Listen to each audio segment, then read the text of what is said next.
Good afternoon, folks. It's Freddie Vasquez. This is Basement Politics Unfiltered. Today, I want to talk about a lot of developments going on. A lot of things have happened since I've been on. In 2 days. Join me.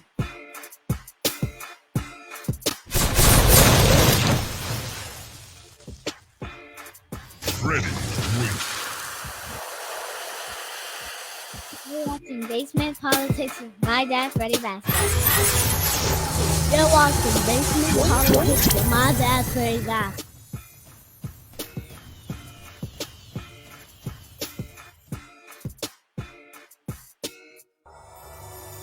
Let's get it popping. Let's get it popping.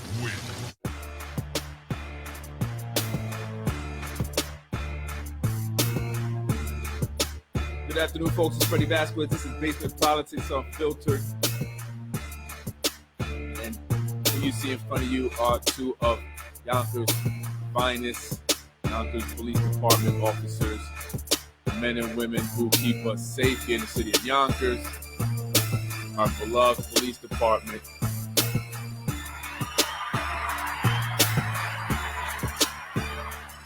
Good afternoon, folks. I'm Freddie Vasquez. This is Basement Politics Unfiltered. We're going to talk about a few things today.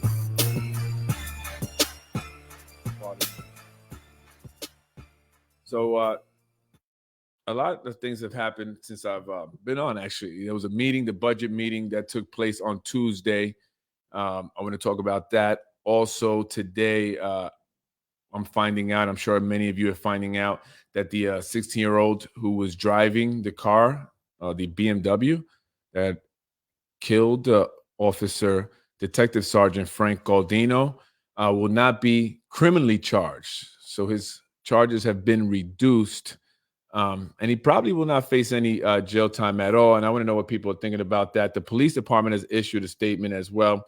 I want to read that. But first, I want to talk about the budget meeting. I'm not sure if you guys are aware of this, or many people were actually asking about this on Nextdoor app. People are all about the money, right? Definitely all about the money. I spoke about the raises that I'm hearing the city council will be voting on for themselves. And this is happening in mid to late December, right? When we're distracted, is what I'm being told by the credible source with the holidays. But yesterday, the city of Yonkers voted to issue $18 million in bonds in order to address water meter issues. People's bills have been unusually high. And this is from the Yonkers Ledger by Ron Madsen.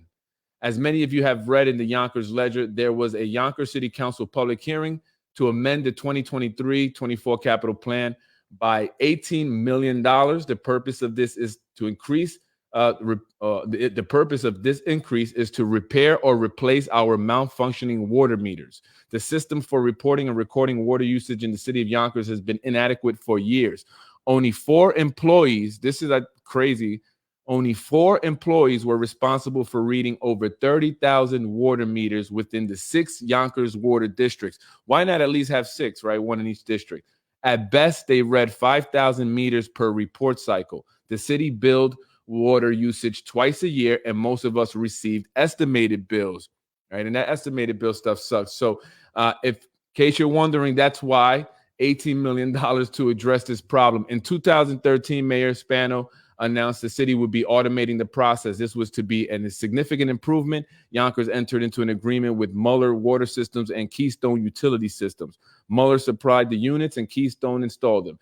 This was a massive project executed by Anthony Landy. Mr. Landy should be applauded for leading the installation effort. Tony Landy, I believe the deputy mayor. Unfortunately, within 5 years of installation, some residents started receiving massive inaccurate water bills. Now, massive inaccurate water bills are a common occurrence. It is not only costing us an additional $18 million, but also additional resources within the water department to solve these regularly occurring billing issues. When the Yonkers Public Schools overbooked state aid and caused a $55 million budget deficit, Mayor Spano correctly requested Inspector General Brendan McGrath to investigate. This $18 million amendment represents a similar failure and burden on the taxpayers. I'm urging the city council to call for an investigation so we can avoid repeating a failure and hold our vendors accountable if appropriate. If others would like to join me, I have included the email that I sent to each one of our Yonkers representative if you're interested in checking that out. So yeah, in case you were wondering what the deal was with the water meter issue, people having these unusually high water bills. And actually News 12 was reporting on this. Blaze Gomez, she was reporting on this and actually posted an article, a news report on it. So she's asking anyone who needs help with this to reach out to her. She offered that help as well to me. I was just informing her of this issue we're having in Yonkers as well. But I want to move on to the 16-year-old that was charged at one point criminally with the death of Detective Sergeant Frank Galdino, the officer that was killed on Tuckahoe Road when the unlicensed 16-year-old driver lost control of a BMW after he was speeding eastbound on Tuckahoe Road, slamming into Officer Galdino's vehicle who was traveling westbound, as well as a Beeline bus. And so for a long time, there was no information on the young man, who owned the car, why was he allowed to drive this vehicle, such a powerful vehicle, having only received a permit 2 weeks prior. He's supposed to be with a licensed driver if he is to be driving. And so many people were upset. I'm sure a lot of people within the police department were upset about this. After all, this is one of their brothers that was killed, and they wanted answers. So very recently, we heard of an update where they were charging the 16-year-old with everything but reckless driving, which Anthony DiMaggio and I spoke about on a podcast. If you didn't watch it, check it out. And we talked in detail about it. He was able to also give his opinions and his analysis based on his experience as a 15-year police veteran, a lieutenant before his story and his end to his career. But he actually called this. He saw this happening. He foresaw that the charges would be dropped and it would just go over into family court, where it's family court, right? It's not a real court, really. Charges filed against teenage driver and vehicular death of Detective Sergeant Frank Galdino after an 11th month investigation. 11 months. Did it need to take that long? The Yonkers Police Department has officially filed criminal charges against the driver responsible. So this was October 30th of 2023 for the tragic accident that took the life of Yonkers Police Detective Sergeant Frank Galdino in December of 2022. The incident occurred in the afternoon of Thursday, December 1st, 2022. Authorities received reports of a multiple vehicle accident at the Springbrook Parkway overpass on Tuckahoe Road. The collision involved several vehicles, including a Beeline bus, a 2020 BMW M5, and an unmarked YPD 2012 Chevy Impala. Tragically, Detective Sergeant Frank Galdino lost his life due to injuries sustained in the crash. Galdino was a dedicated 24-year veteran of the police department who was due to retire in 9 months. The 16-year-old driver of the BMW sustained serious injuries owing to his minor status. Authorities could not divulge any further identifying information. And is that correct? And maybe there's a difference here, and you can, someone can maybe explain that to me. But when the 15-year-old boy that on Lake Avenue that one time, I believe, not sure how long this was, maybe 3 years ago, shot that gun and killed the girl who was walking to the store with her younger sister. Apparently, the boy was shooting at some guys who were chasing him. He was 15 years old, and instead he hit this innocent bystander, an 18-year-old girl. His identity, along with his picture, was released right away. So they're blaming the age why they haven't released any more of information, like his name, his picture, anything. So I don't know, maybe it's different, but I look at it like this, and I compared it to that situation. Two things were done that caused the death of these individuals, right? The 18-year-old girl in the case of the boy who shot the gun, and here in the case of Detective Sergeant Frank Galdino.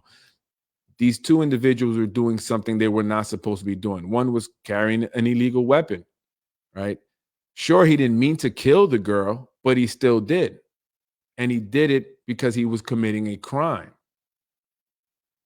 And now in the situation here with Frank Galdino, same thing. He didn't mean to kill the police officer, but he was doing something illegal. He was driving without a license. He was speeding, driving recklessly, which begs the question, why wasn't he charged with reckless driving? And the Yonkers Police Department should be asking this question if they don't already know.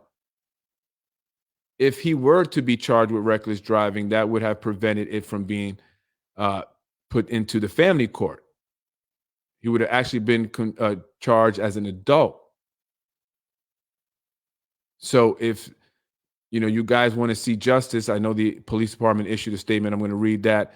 You should be asking that question, right? Maybe protesting some more, because it's very ironic. It's a sad situation, but it's also ironic in that Detective Sergeant Frank Goldino was in the traffic unit, a very coveted unit in the police department, tasked with keeping people safe on the road. They're supposed to, as best as they can, try and prevent these situations from happening. Exactly this, right? Someone driving recklessly, speeding on a busy road. Tuckahoe Road gets crowded in that area. You got the McDonald's over there that creates a problem when people are going to the drive-through. You got the shop right there. You have the FedEx. You have gas stations. Right? So it's very crazy. So reckless driving, he should have been charged with reckless driving. And so why was he not charged with that? Right? That's the question, we should be asking. We should, the officer is dead, right? So it's ironic that he is a traffic unit, or was, and supposed to be. What would he say, right? What would Detective Sergeant Frank Goldino think? I'm in the traffic unit. My job is to prevent this, and it happens to me. I'm a victim of this, right? I'm a victim. I would want the maximum penalty. Find ways to make sure that, you have to set an example, right? This is like with the drunk driving incidents, right? When you have a drunk driving, individual kills a boy, a 16-year-old boy, but it continues to happen. City employees still taking chances with alcohol in a vehicle because no one is really, face real consequences. No one has been sent to jail, right? And so when is that going to happen? And I'm just saying, and this is not, again, I'm not trying to target this individual for any reason other than, and I'm not targeting him, but I'm not looking for, him to go to jail for any other reason than he took a life. The man is never coming back. He's never coming back. As someone who's lost, people that I love very, very much, it's almost like especially to have been killed in this way, just 9 months before retirement, that, adds to the pain. And so that's like an imprisonment right there. You're in, and I send my condolences again to the family, and I'm sure they want this, to be resolved. They would like to be, in peace and, and away from any media and anything, and just to have this over. But, moving forward for, other officers out there, other police officers driving down Tuckahoe Road one day, right? Or just an average citizen driving down the road one day, and are we going to nip this in the bud? Are people going to say, because I still hear the cars screeching the tires, speeding, right? And James Nolan, he was a big advocate of this, right? They put up that whole system to monitor the sound of the loud pipes and the drag racing on Central Avenue. But silence on this. This is exactly what you were talking about. So now when there's a real tragedy, this is the time to really say, this is what I've been talking about. This is why we set this up. This is why I've been advocating to, for stiffer punishment, stiffer, penalties for drag racing and speeding and reckless driving. I'm just saying. The CSA president, Captain Mike Hanley, is a coward. We know how you feel, and a disgrace to the uniform. He should be all over this, but we've heard not one word from him. CLSA members should remember that, and a lot of other things when they see that $80 sent to the union from their pay stub. I always hated having to pay. The police did issue a statement. I want to read this. it's in regards to the legislation, right? They're focusing on the legislation. Nolan was reelected. He doesn't give a ish anymore. But it should, this is where I messed up, I guess. This is where I was naive. I thought that it was about doing the right thing as an elected official, right? And being honest and genuine and sincere and wanting to, better your community, right? And to, create the positive change and the change that's needed. I was so sadly mistaken, wasn't I? I was so sadly mistaken. And you're right. And it's sad, but I like to think that he would. I mean, he has, some personal connection to something like this, though it was, a bit different, but it was still, tagged to drag racing and that stuff, right? Down Central Avenue, right? So, this is the time now to really say, this is what I'm talking about. This is why I'm pushing so hard for this legislation, for, the stiffer punishments. We need to set an example here. Otherwise, it's never going to stop. God forbid there'll be another person. It just continues, right? And that's my only issue. So again, it's not personal to the individual, but I want to read what the police issued here, statement.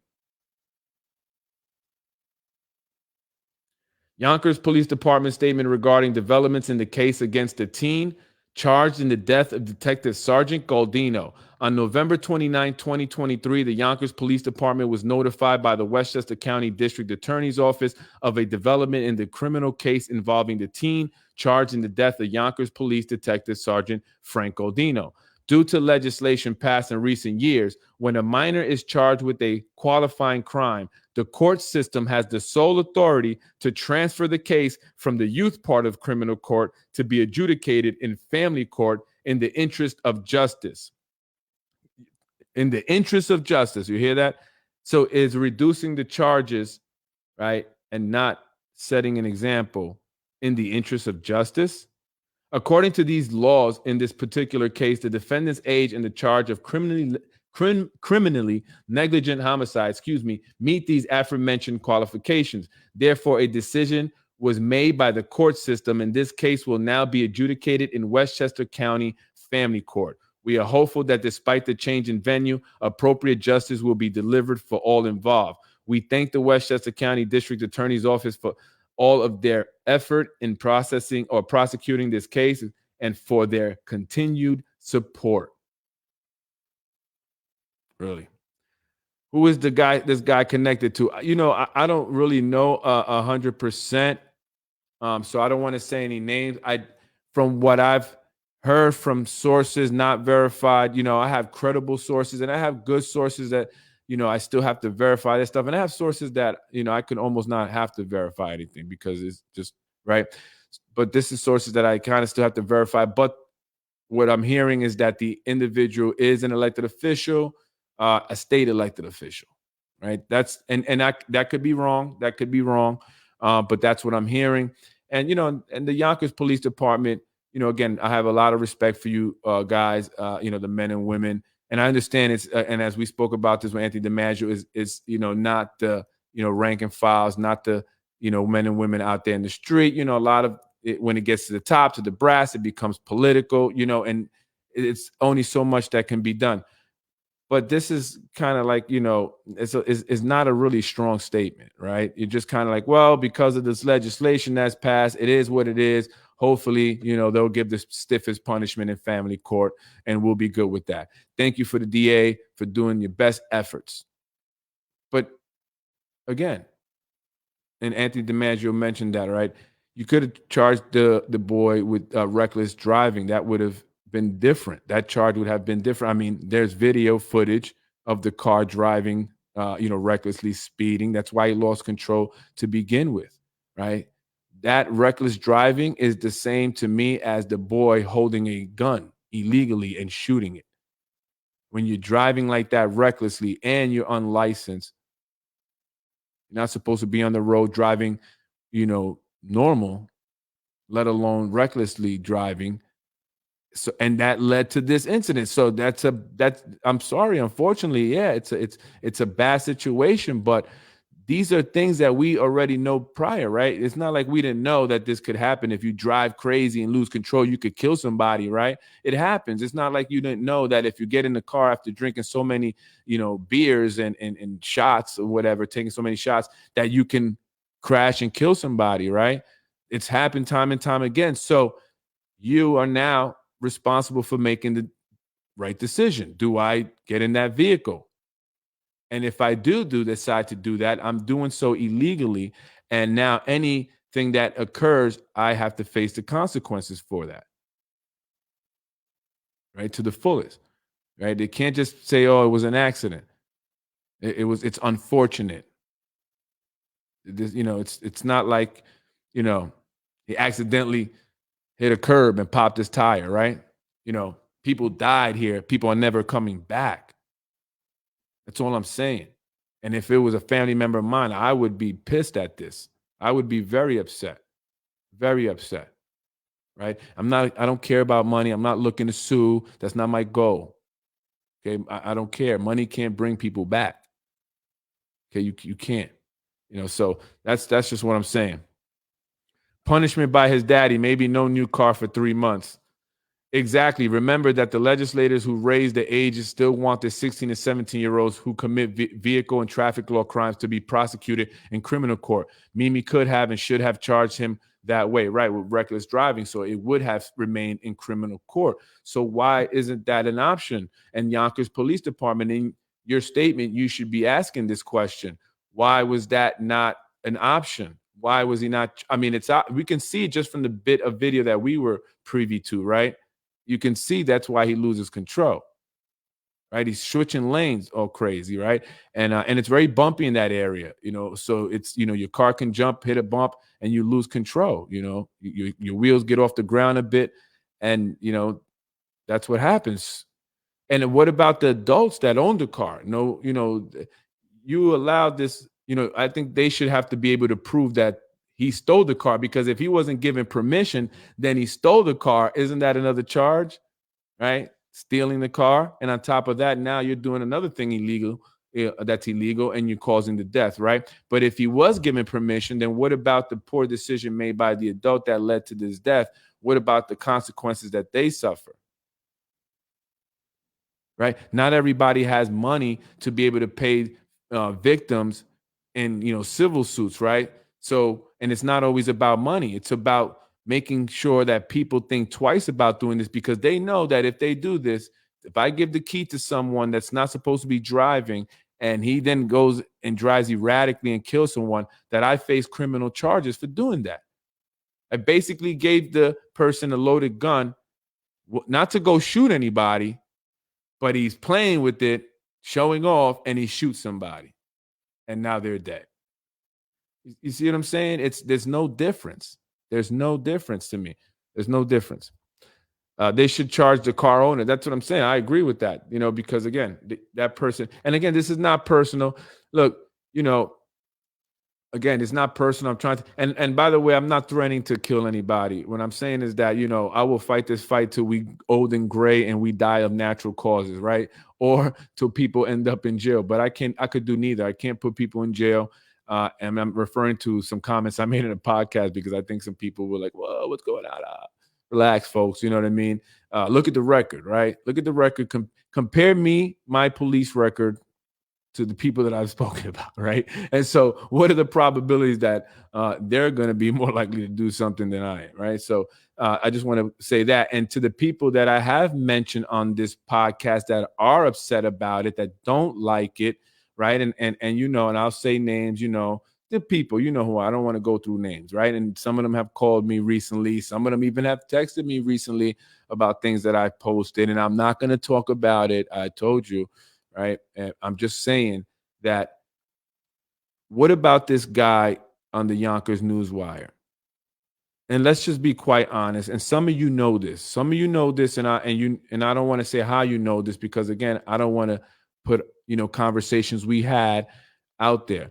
But some of you know this, that Yonkers Newswire is not always Brian Harrod. And you can tell by the grammar, and very recently some of the posts that I've seen were, written well Frankie, you're a very smart guy. Do I give you that? I'm not a hater. You are an intelligent kid. You write very well. You speak well.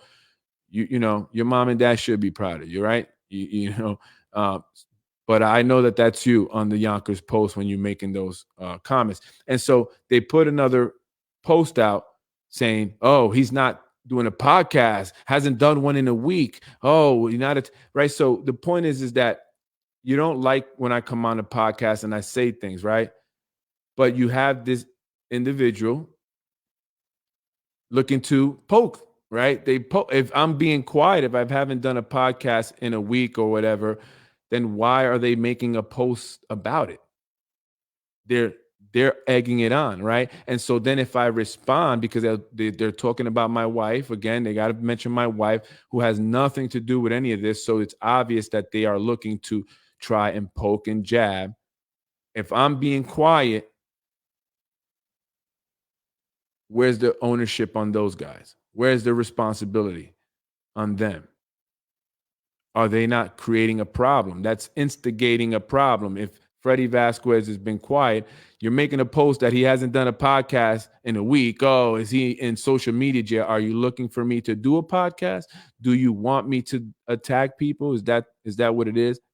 And I make that point because I want people to see that this is not something that I created, nor did I, want to have happened, right? And it got a bit nasty, but that's because people get nasty. And I've been known to get nasty back. Right. But again, to those individuals who say, oh, some of the things that Freddie said, look at the individuals who are instigating and egging it on. And it's not just through social media posts, it's through emails that they send me about some of you folks. These are not just coming from regular employees, insiders, or former employees.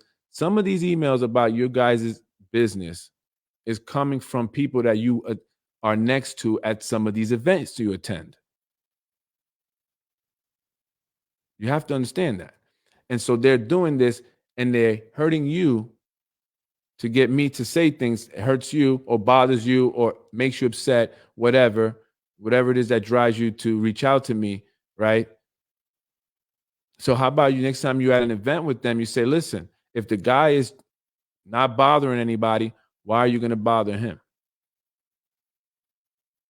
I'm just saying, just putting it out there, right? Because some of you guys are very bothered by this. I'm sorry, I just had to say that because, again, they continue to post about my wife. And, and then people reach out to me, right? I put posts, people reach out to me about it. I got a bunch of calls from, I mentioned Lorraine Lopez. I got a lot of calls from Lorraine.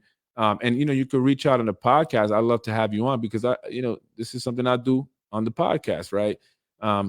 But it's not personal. I'm just, I put the information out there.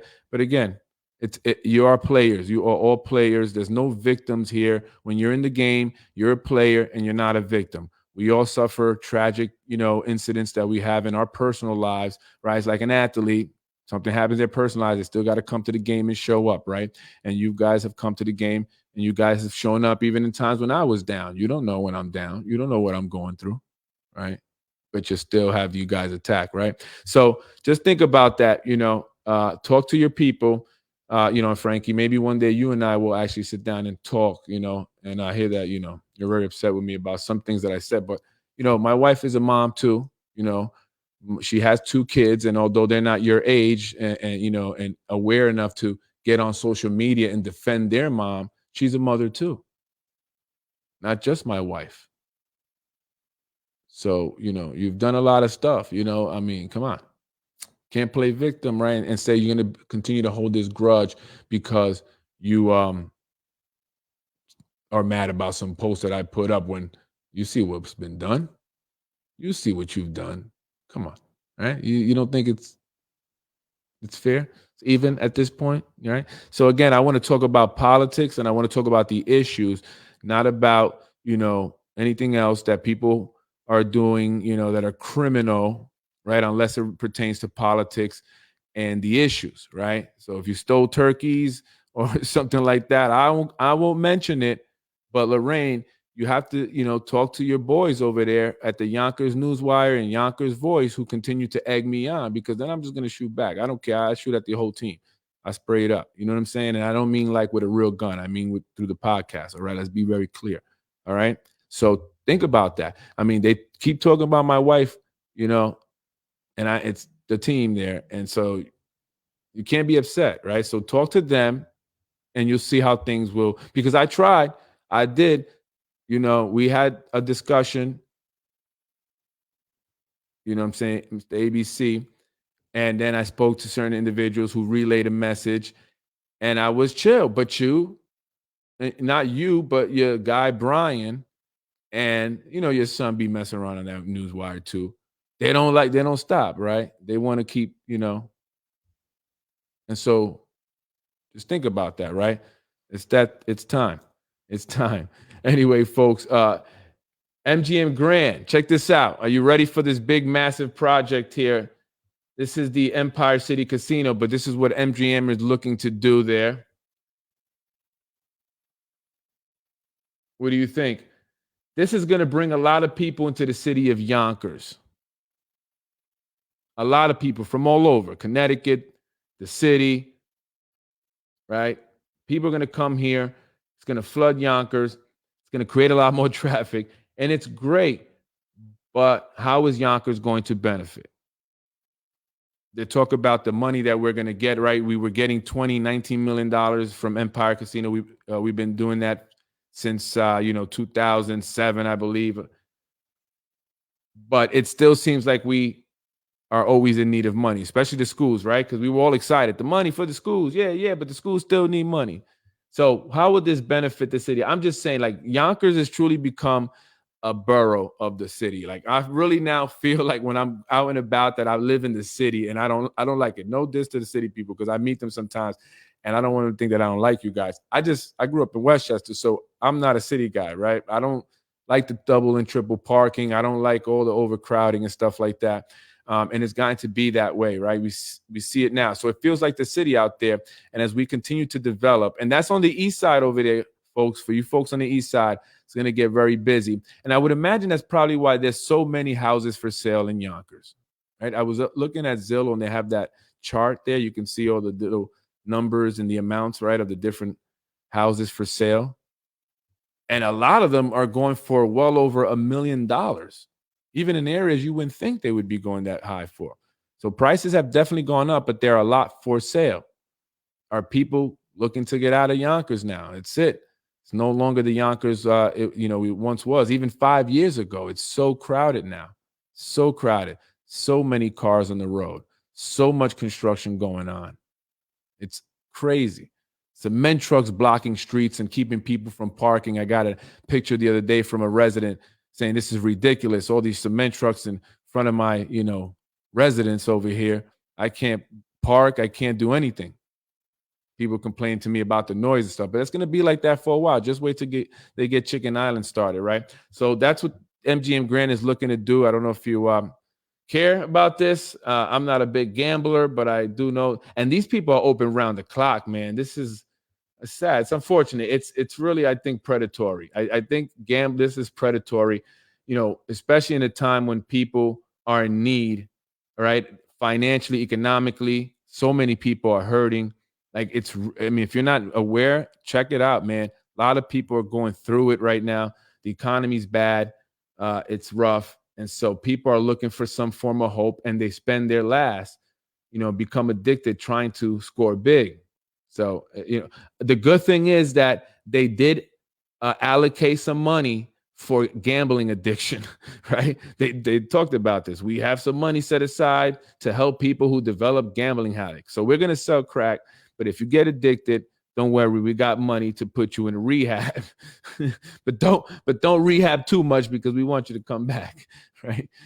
Check this out. This is a national politics, but it's local, right? This guy right here is from Yonkers, Jamal Bowman, the only black man to ever get support of the Yonkers NAACP.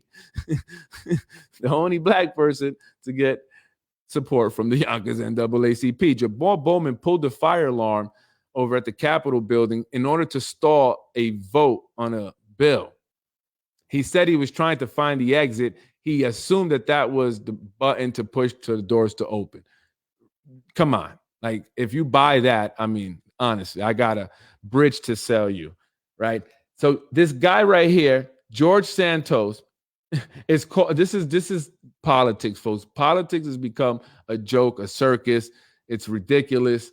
It's unbelievable. I wish we can just do a massive wave of just removing everybody and starting anew. Ahead of the third floor vote on his expulsion from the U.S. House Senate, New York Rep. George Santos is calling for the removal of his colleague, Representative Jamal Bowman, for pulling a fire alarm. So this guy here, George Santos, right, a guy that's being investigated himself for all kinds of crazy crimes, a lot worse than pulling the fire alarm, right? I know people that did that in high school, in junior high, whatever. That's petty stuff compared to what George Santos is going through. Right? George Santos, who represents the 3rd District, including parts of Nassau County and Queens, has already survived a resolution to expel him that was brought on by New York Representative Anthony D'Esposito on Wednesday, November 1st. On that vote, 182 Republicans and 31 Democrats voted against removing him from Congress. Obviously, the Republicans don't want to lose a Republican, so it's not like they're necessarily supporting this guy, right? So what's more shameful is the 31 Democrats that voted against it. That's more shameful, right? Friday's resolution is brought up by Democratic Rep. Robert Garcia of California, follows a damning report from the House Ethics Committee that unanimously concluded there was substantial evidence that Santos had broken the law, right? These guys are criminals. The report contained allegations that Santos had spent campaign money on the pornography site OnlyFans. These guys, they love porn, sex, drugs, and politics. That's what it's all about, right? And the luxury store Hermes, he probably bought himself a H belt, Hermes belt. If you're ever wondering what those H belts people wear, the fancy schmancy. After releasing the report, the committee said that it would immediately refer its allegations to the Department of Justice. In addition to the allegations contained in the report, Santos also faces 23 federal criminal counts, including identity theft, wire fraud, money laundering, and lying to Congress. Additionally, 2 of his former campaign staffers have pleaded guilty to federal crime. So that criminal is right here is calling for Jamal Bowman to be expelled from Congress over pulling a fire alarm. Neither of them, are super righteous. Jamal, shame on you for pulling that fire alarm, but you're nowhere near as bad as this guy right here. And you can tell, look at him. He looks like a con man. So many con men. What makes a great politician? The ability to con the people. You have to be a great snake oil salesman. And while I have been a salesman for a long time, I like to think that I at least had some integrity and that I helped many of my clients as best as I could, right? In fact, in my business, it was beneficial for me to help my client because the better I did for them, the better I did for myself. And I would always tell them that, say, listen, at the very least, I have to do good for you because the better I do for you, the better I'm going to do for myself. So if I was selfish, at least it still benefits you, right? But politicians sell you on a dream and they deliver a bag of air, right? And we've seen this time and time again. And so again, I think what makes a great politician is the ability to lie to people with a straight face, believe your own bullish, right? Pretend that whatever it is that you're saying is the reality and go along with it, right? We've seen that so many times. So again, how many more people in Congress will be charged or alleged of a crime? Remember that flow chart we looked at? Mimi could have petitioned the court to keep this homicide charge in the youth part of the county criminal court. I think we can safely assume that she did not. Mimi blankets. She at this point, she's out. Look, I don't want to be hard on Mimi Roca. And I'm going to say, because I don't really know, I wish I was privy to everything that goes on and I was a fly on the wall, right? And, we could always, it's easy to blame someone or say that they're corrupt simply because they are, somehow in the middle of something, right? But sometimes people get themselves in the middle of something they didn't realize that they were getting themselves in the middle of, right? And I think maybe that's why Mimi may not be running for re-election. She realizes that this is, not what I want to do. I'm never going to be able to truly do what it is I need to do as a DA, as a district attorney. And rather than make myself look bad, right, and continue to do that, I'd rather just get out. I can't just continue with the nonsense BS, and I'm just going to get out. And so for now, I'm just going to do what I got to do. I don't want to ruffle any feathers. I don't know where, down the line, I may need somebody or run into somebody and I ruffle some feathers and now it's giving me a problem down the road. Right. So just making a smooth exit, exit left. Here it is. It is what it is. But that, again, should just remind you folks how, screwed up our government is, our judicial system, right? All of it, the judges, the DAs, the politicians, right? All of it is all corrupt, is all compromised. And that's all because money. Once you get money and people who are looking to just get ahead themselves, right? It becomes about that. I want to be a judge, not because I want to do what's right and I want to really, deliver justice, with integrity and honesty, right? And do the right thing. No, it's because that $250,000 pay comes with it. The prestige of being a judge, right? And all the superficial things that come along with it, right? That's what it becomes about. And if we look at the city council and we go back to, the raises that I'm hearing that they're going to be voting on for themselves, that's an incentive for them to do whatever it is they need to do to remain in that seat. That's a lot of money for doing not a whole lot. And again, that's no disrespect. It's a part-time job. And they also get a car, free gas, free insurance, right? Free maintenance on the car, right? They get that as well as other perks. So are they going to jeopardize that position to do the right thing, to do the job the way it's supposed to be done? Or are they just going to go along with the status quo, not ruffle any feathers, right? Some people, maybe like Mimi, have some level of integrity and they'd rather remove themselves, right? And they're not as crazy as you and I, Anthony, where they'll go to war, right? Doing it. They just quietly exit.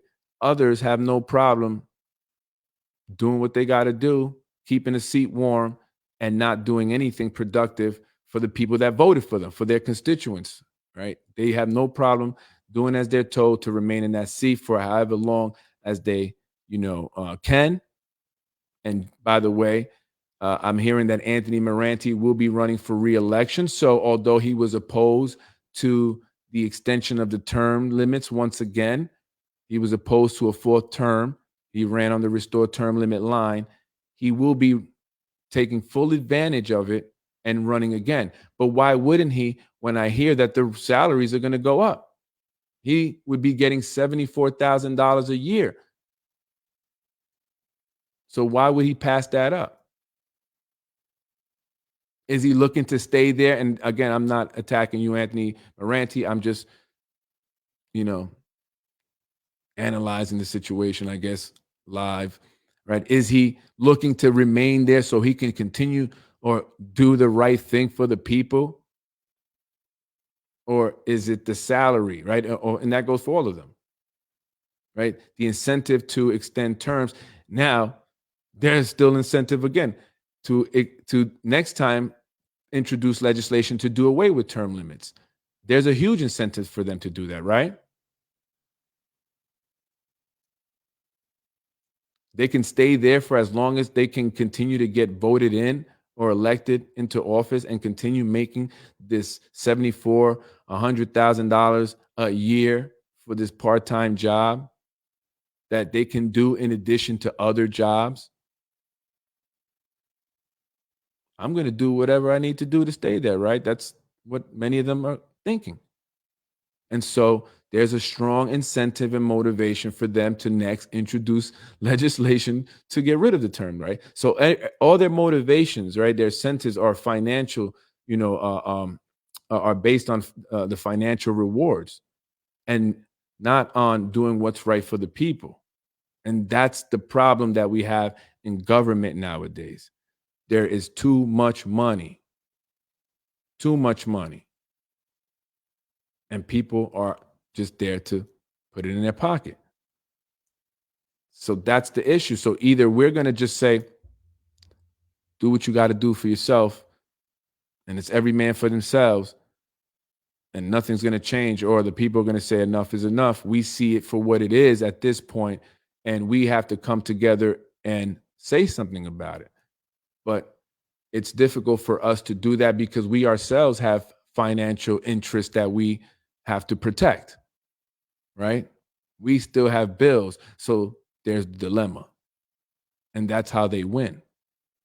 That's how they continue to hold on to power and remain in these positions, because they know the people are not going to go to the fullest extent to get them removed and to change things, because they too have a financial interest the same way they do in assuring that they stay in office. See what I'm saying? So it's only when we say, screw the bills, screw going to work, we're going on a national protest, we're going to just stay home, rally. Actually, no, we go rally, 300 million people march to oust these politicians. Nothing's going to change, right? And it's not going to be enough. The people that are either brave or dumb enough to go the distance, it's not enough. It's not enough. And you can commend them for their efforts, but it's not enough unless there's more people behind being just as vocal, right? So that's just what it is. So I present you the information. We talk about it on here. At least we know, at least we're informed, right? But what are we going to do? What are we going to do?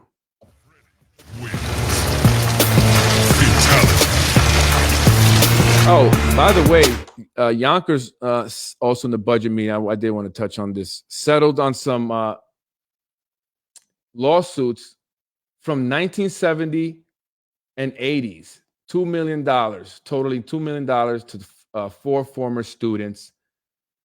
And that's fine. That had nothing to do with the people that are there today. But when I read the article, and now LOHUD doesn't let you read it without subscribing, I don't know why. And I don't know why it's always Yonkers things that they make you get a subscription to. You can see everything else for free. But when I read the article, the only thing that I didn't like was that Christina Gil-Martin, the city spokesperson, the city of Yonkers attorneys were saying that the victims were culpable. And so therefore, the city wasn't responsible and should not pay anything because the victims were culpable. They were, partly responsible for them being assaulted sexually or being put into this situation somehow. So when LOHUD asked about that, asked the attorney, what do you mean? Asked about the culpability of the victims. What do you mean they're culpable? He referred them to Christina Gil-Martin, the city spokesperson, who said that's just their standard legal strategy, right? So that's just what they were. They don't believe necessarily that it was their fault, but that's their strategy, right? So they don't have to pay. So our strategy is to victim blame and victim shame and say it's their fault. They wanted it. Doesn't that sound familiar? This is like that guy, James Turteville, who was charged with sodomy and got probation only for sodomizing a 14-year-old boy. Dr. Andrew Beveridge, the guy that redistricted the entire city very recently, the most recent redistrict, said the same thing. The victim wanted it. He was promiscuous, so he was victim shaming. So it's a culture here, folks, that we're up against, a culture that goes far back, involves pedophilia as well. Here in the city of Yonkers, we know there's a lot of pedophiles. Anyway, so that also happened. So, folks, I'm Freddie Vasquez, Basement Politics. I'm Unfiltered. Have a beautiful, blessed day. And Harrod, I'm still around. I really think that I'm, besides the mayor, I'm the most talked about person, at least on the Yonkers Newswire. And so I would imagine, Brian, that I bring you traffic. I bring you an audience because you're talking about me as much as you're talking about the mayor. And I'm flattered because he's the mayor, right? I'm just the guy in the Shiat show. But you talk about me so much. Frankie, when are you going to give it up, brother? Come on, right? I won't mention you, right? Let's have some coffee. And quit your job if you want contracts from the city. You can't be a part-time employee. I'm just giving you some advice. But you should know that already. You're smart.